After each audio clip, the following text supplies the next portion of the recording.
하나님의 말씀은 히브리서 12장 1절에서 13절까지 말씀입니다.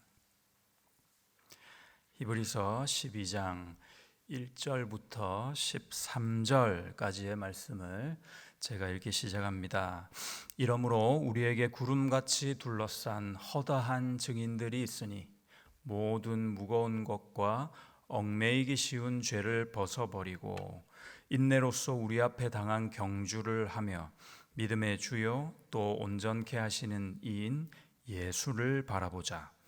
그는 그 앞에 있는 기쁨을 위하여 십자가를 참으사 부끄러움을 개의치 아니하시더니 하나님 보좌 우편에 앉으셨느니라.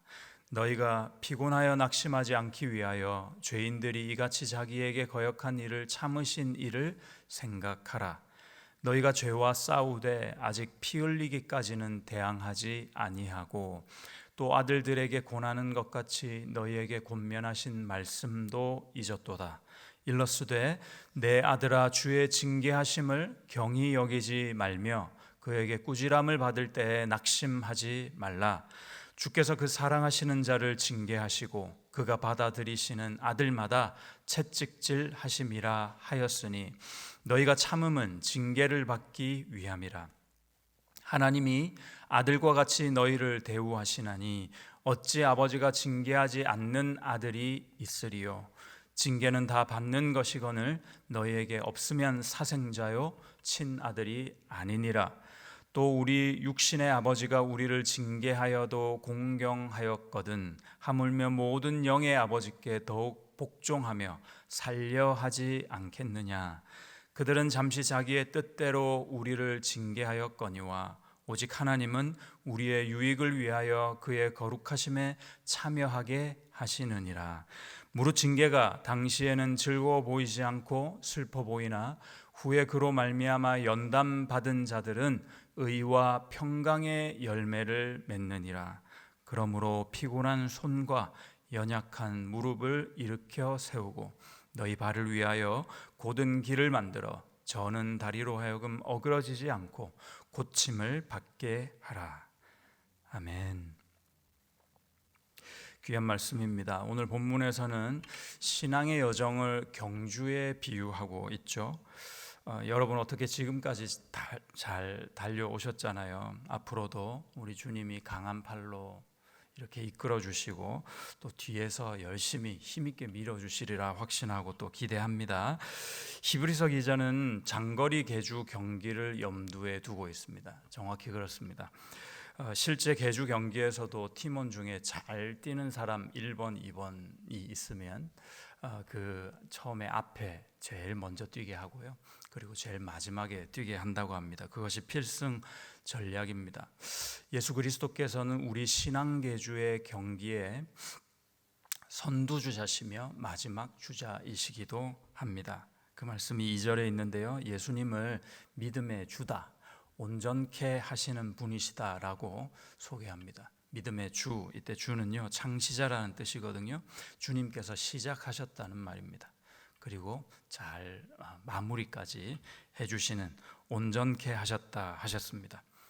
아주 중요한 결론이 그래서 딱 나옵니다. 뭐냐면 이 계주, 이 신앙의 여정은 우리 모두에게 승리가 보장되어 있다.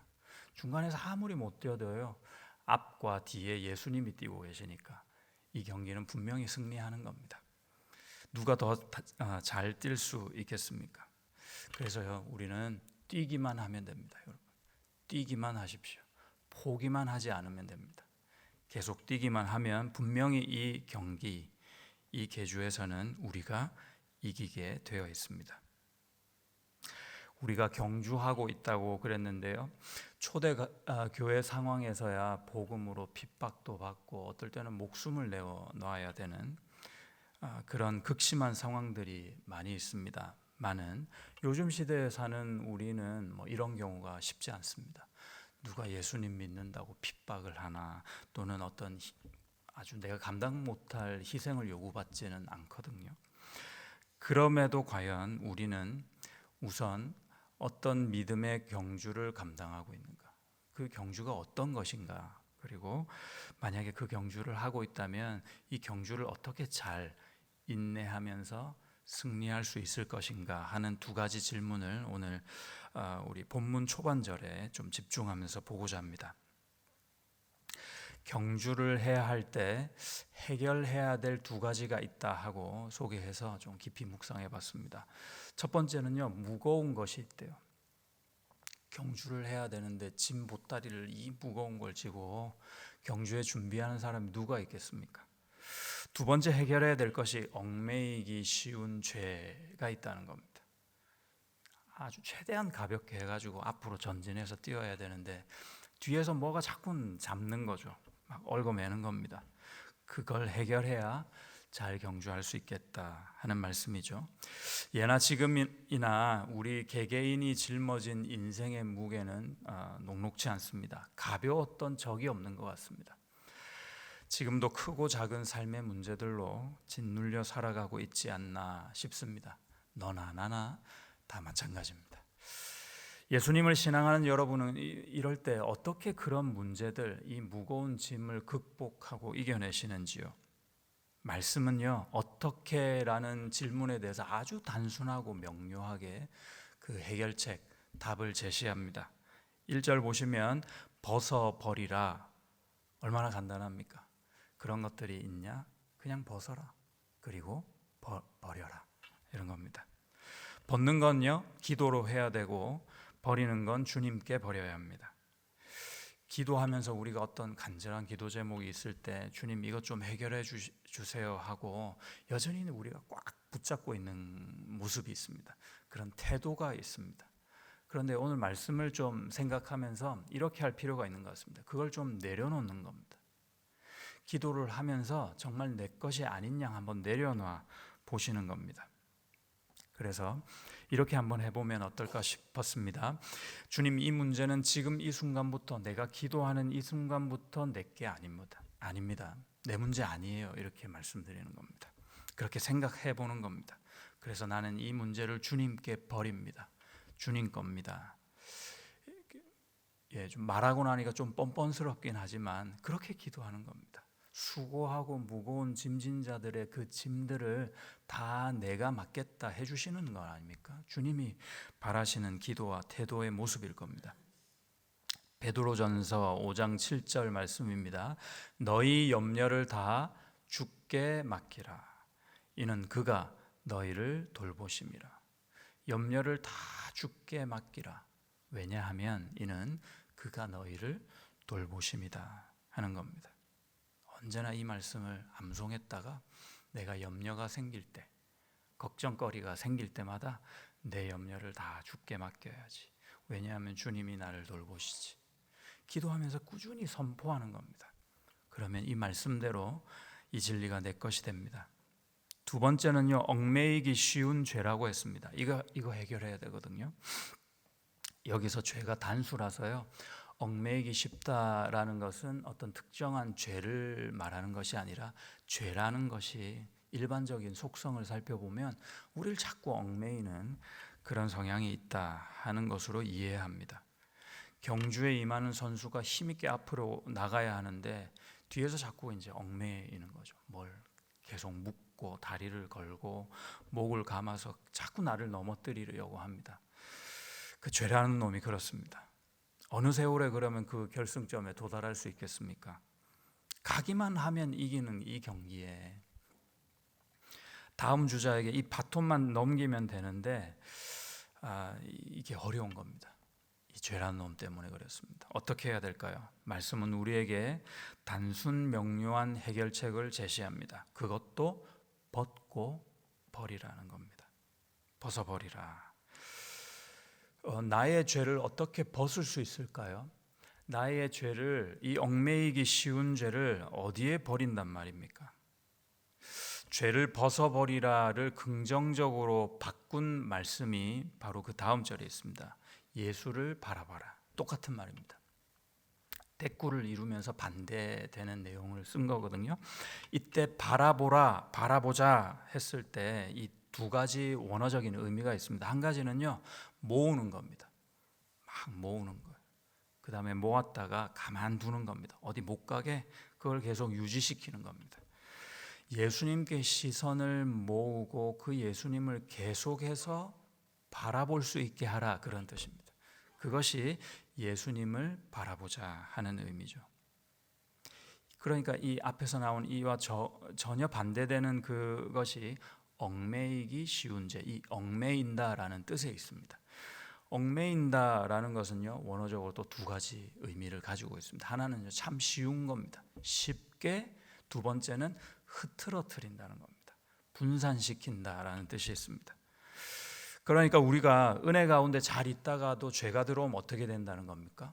예수님 보고 있다가 집중하고 있다가도 자꾸 너무 쉽게 흐트러져 버린다는 겁니다.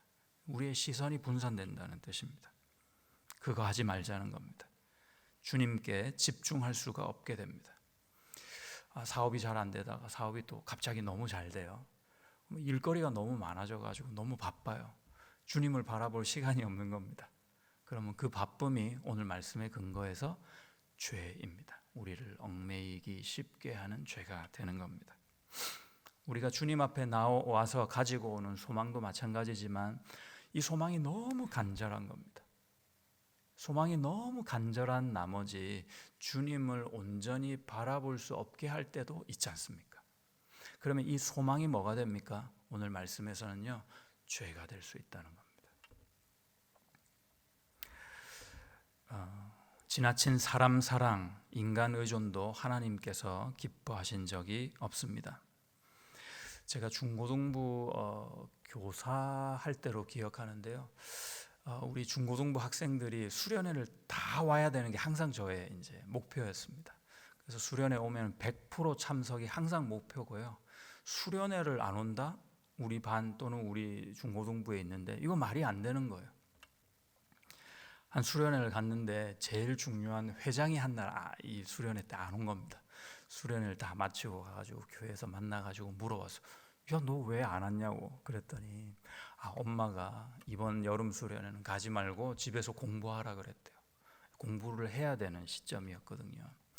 이 아이가 또 기특하게도 자기가 다니는 학교에서 항상 전교 1등을 해요. 그래서 근데 이제 이 아이의 말이 엄마가 그러는데 내가 무슨 말을 하겠어요. 이제 이렇게 얘기를 하는 겁니다. 그게 아니거든요, 사실은. 엄마에게 이래서 우리가 예수님을 믿는데 수련회는 꼭 가야 되지 않겠냐 이렇게 얘기는 할 수 있잖아요. 근데 무턱대고 엄마의 말에 그냥 순종했다는 겁니다. 그러면서 이 아이가 하는 말이 Family comes first 그러더라고요. 항상 가족이 우선 아니냐고. 제가 애들 있는 앞에서 대놓고 혼을 냈어요. 그거 아니라고. Jesus comes first지. 어떻게 신앙인이 예수님 말고 다른 게 항상 먼저 온다고 얘기할 수 있겠느냐. 그건 세상 사람들 말이라고. 절대 그런 적이 없다고. 예수님도 언제나 우리가 먼저셨다고. 그럼 우리도 예수님이 먼저야 되지 않겠냐고.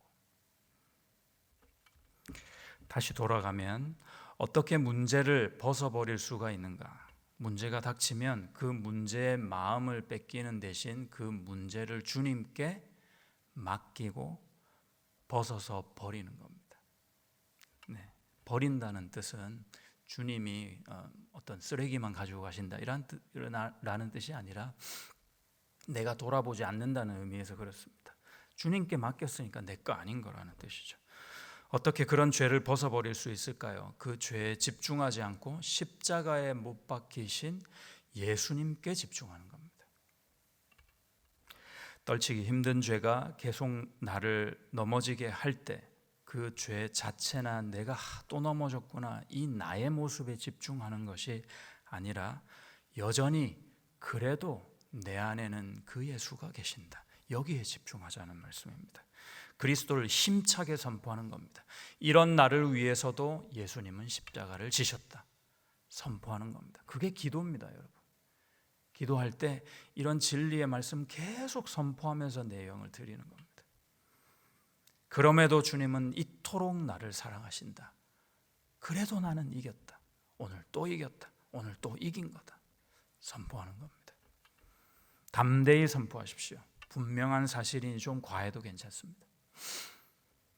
이경주는 분명하지만 쉽지는 않습니다. 마라톤 올림픽 금메달리스트였던 그 황영조 선수가 제 어릴 때 인터뷰에서 그런 말 했던 게 기억납니다.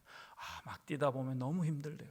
힘들어가지고 옆에서 이게 차나 뭐 오토바이가 막 같이 이렇게 대동하면서 오잖아요. 그 차 바퀴 안에 들어가고 싶었대요. 얼마나 힘들었으면. 그 고통이 필요하니 주어진 거다 하는 겁니다.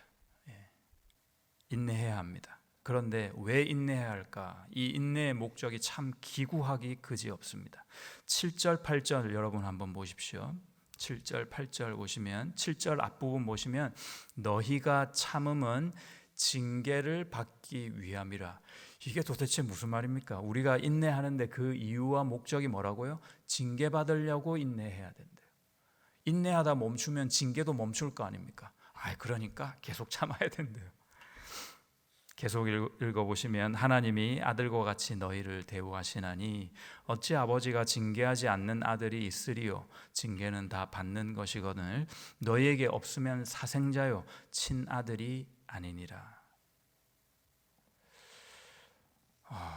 참 징계를 받기 위해서 참아야 한다. 왜냐하면 너희가 하나님의 친아들, 친딸이기 때문이야 하는 겁니다. 과연 우리가 이렇게 기도할 수 있을까 참 의문입니다. 우리가 아들, 딸, 우리 자녀, 부모님들, 자녀들을 위해서 기도하는데 여러분 이렇게 기도할 수 있겠습니까?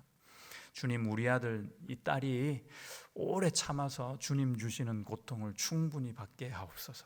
지금 이 말하고 똑같거든요. 금쪽 같은 내 새끼를 고생시키고 싶은 부모가 어디 있을까요? 그러면 하나님이라고 쉬웠을까요? 금쪽 같은 하나밖에 없는 아들을 죄인들 구렁텅이에 던져버리실 때 그 마음은 어떠셨겠습니까? 그럼에도 하늘 보좌를 버리고 우리를 위해 오신 그 아들의 마음과 그 아버지의 마음이 같았다는 겁니다. 십자가를 참으시고 부끄러움을 개의치 아니하셨다. 오늘 본문 말씀에서 증거하고 계십니다. 그 앞에 있는 기쁨을 위해서 그러셨대요. 고통이 개의치 않은 무언가였다는 겁니다. 왜냐하면 앞에 조금만 더 가면 그 기쁨이라는 것을 누릴 수 있다 하는 희망이 있으셨다는 것 아닙니까? 도대체 이 고통이, 그 고통이 개의치 않을 만한 기쁨은 어떤 기쁨이냐? 오늘 마지막으로 11절 한번 보시겠습니까? 한번 같이 읽겠습니다. 11절 시작. 무릇 징계가 당시에는 즐거워 보이지 않고 슬퍼 보이나 후에 그로 말미암아 연단 받은 자들은 의와 평강의 열매를 맺느니라. 아멘입니다. 하나님의 의와 평강의 열매가 우리에게 맺히는 기쁨입니다. 도대체 우리가 지금도요, 이 의와 평강이 뭔지도 모르고 이게 우리 안에 열매 맺힌다고 이게 도대체 그렇게나 기쁠까 실감도 잘 안 됩니다. 천국 가서는 깨닫게 됩니다. 여러분, 마치 흙으로 금을 만드는 것처럼 죄 많은 우리에게 이 열매가 맺히고 있다는 거 우리가 받아들여야 됩니다. 이걸 믿는 겁니다. 그러니 이 예수를 바라보시기를 바랍니다.